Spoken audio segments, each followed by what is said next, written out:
Hi అందరికీ నమస్కారం. నువ్వు ఇప్పుడు చిన్నగా ఉన్నావనుకో, ఇది నీకోసం. నువ్వు పెద్దగా ఉన్నావనుకో, ఇది నీకోసమే. ఒకవేళ నీ వయసు అయిపోయినా ఇది నీకోసమే.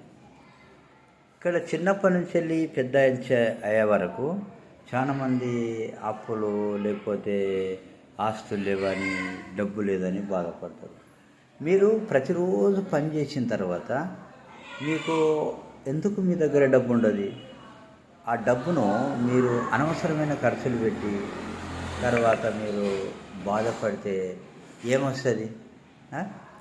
చాలామంది డబ్బు లేదని ఆ ఉన్న డబ్బును కరెక్ట్గా ఉపయోగించుకోకుండా మాకు డబ్బు లేదని బాధపడతారు. ఇప్పుడు నువ్వు డబ్బు లేదని బాధపడవేమో, రేపు నీ పిల్లల కోసమైనా నువ్వు కష్టపడు. నీ పిల్లల కోసం నువ్వు కష్టపడితే వాళ్ళని కనీసం సంతోషంగా ఉంటారు. ఎప్పుడు నీ కోసమేనా చూసుకునేది? నువ్వు డబ్బు లేకుండా ఎంత ఇబ్బంది పడ్డావు నీకు తెలియదా? నువ్వు డబ్బు లేకుండా ఎంత కఠినమైన పరిస్థితిని ఎదుర్కొన్నావో నీకు తెలియదా? నీకు డబ్బు లేకుండా తినే తిండి కాడ, కట్టుకునే బట్ట కాడ, ప్రయాణం చేసేటప్పుడు బస్ కిరాయిలు, ఆటో కిరాయిలు, ఇవన్నీ మర్చిపోయినావా? కనీసం నీ పిల్లల కోసమన్నా కష్టపడు.